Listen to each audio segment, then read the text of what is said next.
কাছে গেলে একটা নেক পাইবা। আল্লাহর বান্দা কাঁদবে আর হাসরের মাঠে দৌড়াবে। হাসরের মাঠ এই জমিন হবে হাসরের ময়দান, সিরিয়ার জমিন হবে, আল্লাহর বিচারালয় এই স্টেজ হবে সিরিয়ায়। প্রথম কিবলা বাইতুল মাকদিস, ওখানে হবে আল্লাহর বিচারালয়, আদালত। আল্লাহ হাসরের ময়দানে স্টেজ কায়েম করবেন আর সিংহাসনে আল্লাহ বসবেন। বসার পরে আল্লাহ একটা কঠিন গরম আওয়াজ দিবেন, গরম আওয়াজ। সরকার প্রধান যখন ক্ষমতার চেয়ারে বসেন, জাতির উদ্দেশ্যে একটা ভাষণ দেয়নি, চেয়ারে বসে এই ভাষণ দেয়, ও দেশের জনগণ, আপনাদের ভোটের অধিকার নিয়ে আমি চেয়ারে বসছি, তবে শুনেন, দেশটাকে সুশৃঙ্খল ভাবে পরিচালনার জন্য আমাকে ইনসাফের সাথে চালাতে হবে। সেই ক্ষেত্রে কিছু আইন আছে, আইন আপনারা মান্য করে চলতে হবে। কে আমাকে ভোট দিছেন আর দেন নাই, সবার জন্য আইন সমান। আইন লঙ্ঘন করবেন, কাউকে ছাড় দেওয়া হবে না, জেলখানা রেডি, জরিমানা রেডি। আল্লাহ তাআলা হাসরের মাঠ কায়েম করে, পুরা জমিন হবে হাসরের মাঠ, সিরিয়ার জমিন হবে আল্লাহর বিচারালয়, আদালত। আল্লাহ এত গরম একটা আওয়াজ দিবেন, ওই আওয়াজে হাসরের ময়দানটা থরথর করে কেঁপে উঠে, মানুষ বেহুশ হয়ে যাবে। আরে বাবায় রাগ করে সন্তানের উপরে, এত পরিমাণ রাগ, ওই সন্তানের রাগটা কে থামাবে? বাবায় যখন রাগ হয়ে গেছে, সন্তানের মারবে, একটা ছুরি হাতে নিয়ে পেলে এখন জবাই করব। ওই বাবার রাগ কেউ থামাতে পারে না। স্ত্রী পাশে গিয়া বসে সুন্দর কথা বুঝায় বুঝায় থামায়, এই স্বামী আমার, এত পাগল হলে কি হবে? এই মুহূর্তে তুমি রাগ করেছো, সন্তানটার উপরে যদি একটা অ্যাক্সিডেন্ট করেই ফেলো, তুমি তো আবার কান্না করবা, থামো। তাহলে স্বামী রাগ হলে সন্তানের উপরে মা এসে থামায়, কথা ঠিক নেই। আল্লাহ যদি রাগ করে, থামাবে কে? কঠিন হুঙ্কার দিবেন, এমন কঠিন। হাসরের মাঠে সব উলঙ্গ দাঁড়ানো হবে, নারীরাও উলঙ্গ, পুরুষেরাও উলঙ্গ, সব এক জায়গায়।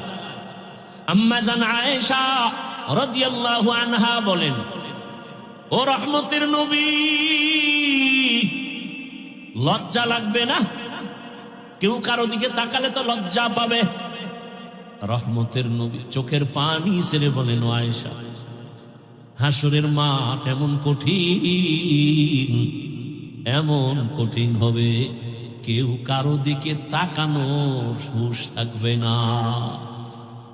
কেমন কঠিন হবে যে কেউ কারো দিকে তাকানোর হুঁশ থাকবে না। আল্লাহ যদি রাগ করেন তো কে থামাবে, কে নরম করবে? আমার আল্লাহকে তো কেউ নাই। আল্লাহ কয়, ওয়ামা আরসালনাকা ইল্লা রাহমাতাল লিল আলামিন।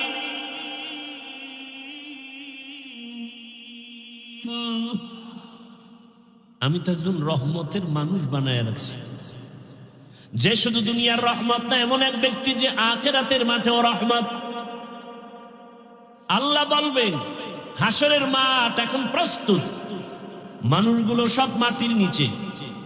সবার আগে জিবরাইল আমিনকে বলবে, যাও আমার সিংহাসনের পার্শ্বে রহমতের নবীকে নিয়ে আসো, আমার ডান পার্শ্বে আমি বসাবো।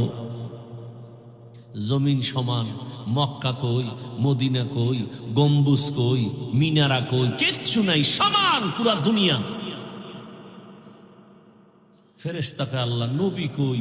এই বরাবর হাঁটো, হাঁটতে থাকো, হাঁটতে থাকো, হাঁটতে থাকো। যেখানে আবার রহমতের নবী রওজা মোবারকে হাজির, ওই জায়গায় গিয়া দেখবা একটা নূরের আলো মাটির উপরে দেখা যায়। আমার সালাম দিবা, রসুল দাঁড়ায় যাবেন, আমার কাছে নিয়ে আসবা, এবার আনবেন। রহমতের নবীকে আমার রবের পার্শ্বে সিংহাসনে বসাবেন। আল্লাহ যখন গরম আওয়াজ দিবেন, লিমানিল মুলকুল ইয়াউম লিল্লাহিল, এই আপনাও কি হেদায়েত হয়ে গেছে নাকি? হ্যাঁ, কারো জ্যৈষ্ঠ মাস, কারো সর্বনাশ না? মরাডারে মারো কেন, কয় লড়ে কেন? আমার দফা ঠান্ডার হে আরামে ঘুমাইতে যায় না বিড়ি টানতে যায়? তো কওয়াও যায় না। আল্লাহ হেদায়েত দান করুন। হেদায়েত হয়ে গেছে। ভেতরে দীর্ঘ টাইম বসার শক্তি না থাকলে ওই ভাইগো মতো বাইরে দাঁড়ায় শুনবেন, ফাঁকে ফাঁকে বিড়িও টাইনে আবার আসবে। সমস্যা কোথায়? ভিতরে ঢুকে ডিস্টার্ব করেন কেন? আল্লাহ হেদায়েত দান করুন।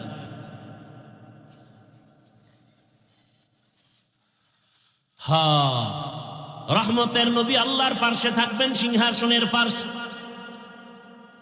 আল্লাহ রাগান্বিত আওয়াজ দিবেন, গরম হয়ে গেছে, এখন আর ঠান্ডা করার কোন উপায় নাই। হঠাৎ আমার আল্লাহ একটু কুদরতের নজর দিয়া রহমতের নবীর চেহারার দিকে যখন তাকাইবেন, মতো পেটের ক্ষুধা নিবারণ করবি। ও আমার যুবক বাবারা, বৃদ্ধ বাবাজি, পর্দার আড়ালের মা বোনেরা, কয়দিন এই দুনিয়ার বাহাদুরি, চোখের সামনে লাশ আর লাশ, ঘুমের ভেতরে লাশ, পানির নিচে লাশ, গাড়ির নিচে লাশ, কয়দিন করোনায় লাশ, ডেঙ্গুর লাশ, এক এক করে কত বন্ধু চলে গেল রে বাবা। ওই আল্লাহর বান্দা ঘুরবি, একটা নেক হলে আমি জান্নাতে যেতে পারি। ঘুরতে ঘুরতে সন্তানের পাবে, বাবায় বলবে, এই সন্তান একটা নেক আমারে দে, আমি জান্নাতে যেতে পারবো। সন্তান বলবে, আমি বাবা ছাড়া দুনিয়াতে আসতে পারি নাই, তুমি যে আমার বাবা বিশ্বাস করি না। যাও। বাবা চোখের পানি ছেড়ে কাঁদবেন, ঘুরবে, কোথায় যাব? স্ত্রীর কাছে যাবে, একই জবাব। মা বাবার কাছে যাবে, একই জবাব। আমার আমল নামায় সব গুনাহ, গুনার গুনাহ, চোখের গুনাহ, হাতের গুনাহ, জবানের গুনাহ, অন্তরের গুনাহ, নামাজ না পড়ার গুনাহ, বেপরদায় চলার গুনাহ, গান শোনার গুনাহ, গীবতের গুনাহ, মিথ্যার গুনাহ। আমার আমল নামায় গুনাহ ছাড়া কিছুই নাই। তবে আমার আমল নামায় জীবনের একটা ভালো কাজের একটা নেক আমল আছে, কিন্তু একটা নেক দিয়ে তো জান্নাত পাবো না। আমার অনেক গুনাহ বেশি, নেক একটা, এই এক নেক দিয়া জান্নাত আমি পাবো না। তবে আজকে এই বিপদের সময় আমি চাই আমার ভাইটাকে নেকটা দিয়া সহযোগিতা করি। ও ভাই, তুমি আমার নেকটা নিয়ে নাও। বলে, তুমি জাহান্নামে যাবে, তোমার একটা নেক দিয়ে আমারে, তোমার লাভ কি? আমার লাভ তো কিছুই না, তবে একটা তৃপ্তি, আমার একটা ভাইয়ের উপকার করতে পেরেছি, এটাই আমার তৃপ্তি। আমি আমার ভাইয়ের উপকার করতে পেরেছি। ও জগৎ সারের মুমিন, রহমতের নবী বলেন, খায়রুন নাস মান ইয়ানফাউন নাস, ভালো মানুষ তো ওই ব্যক্তি যে অন্যের উপকার করে। আজকে দেখো তাকায়া, যে যত ক্ষতির মধ্যে পড়ে কাছের মানুষের কারণে, আপন লোকটাই ক্ষতি করে, দূরের মানুষ তেমন করে না। অমুকের জবাই করেছে কে, তদন্ত করে রিপোর্ট বের হয় আপন বডিগার্ড, আপন কর্মচারী, আপন বাড়ির দারোয়ান, ড্রাইভার, আপন। অথচ রাসূল বলেন, তুমি তো ভালো মানুষ হতে হলে এমন হও যে তোমার দ্বারা কারো ক্ষতি হবে না। এর নামই তাকওয়া, আল্লাহর ভয়। কারো উপকার করতে না পারলেও ক্ষতি করব না, কারো প্রশংসা করতে না পারলেও বদনাম করব না। ওই আল্লাহর বান্দা একটা নেক দিয়া বলে, আমি ভাইয়ের উপকার করি, এটাই আমার তৃপ্তি, আল্লাহর আদালতে চলে যাবে। ওই বান্দা বলবে, আল্লাহ নেক পেয়েছি, জান্নাত দাও। পাইলি কই? ছেলে কয় না, মেয়ে না, কে দিয়েছে? বলে আমার রক্তের কেউ দেয়নি, তবে আল্লাহ আমি হাঁটতেছি, তোমার এক বান্দা চোখের পানি ছেড়ে কাঁদে জাহান্নামের ভয়। ওই বান্দা তার আমল নামায় সব গুনাহ, একটা নেক ছিল, ওই নেকটা আমাকে দিয়েছে। কেন কেন? তাকে দা আমার সামনে আনো। সামনে আনবে, এই তুমি কি এর একটা নেক দিছো? বলে হ্যাঁ আল্লাহ দিয়েছে। কেন? ও আমার যুবক বাবারা, বৃদ্ধ বাবাজিরা, পর্দার আড়ালের মা বোনেরা, বয়ান শুনলে হবে না, এগুলো অন্তরে ঢুকাইয়া তওবা করেন। কয়দিন আর দুনিয়াতে বাহাদুরি করবেন?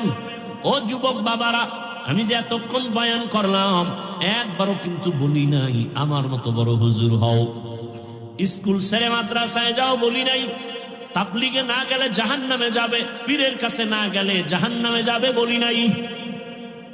বরং আমি চাই রে যুবক, আমার দেশে মাওলানা মুফতি মুহাদ্দিসের অভাব নাই, আমার দেশে আদর্শবান ডাক্তারের অভাব, আদর্শবান ইঞ্জিনিয়ারের অভাব, আদর্শবান ওসি ডিসিএসপির বড় অভাব। আমি চাই তুমি স্কুলে পড়ো, কলেজে পড়ো, ডাক্তার হও, প্রফেসর হও, ইঞ্জিনিয়ার হও, তুমি একজন ওসি ডিসিএসপি হও, চেয়ারম্যান, মেম্বার, এমপি হও, তবে আদর্শবান হইও, বেয়াদব হইও না রে বাবা। যদি বেয়াদব মার্কা ডাক্তার হও, লিখে রাখো, তাসলিমা নাসরিনের পরিণাম ফলের মতো তোমারটাই হবে। বলতে পারো হাফিজ ভাই ডাক্তার হব, ইঞ্জিনিয়ার হব, তবে আদো বলা হতে হবে, বেয়াদব হব না। এ কথার ব্যাখ্যা কি?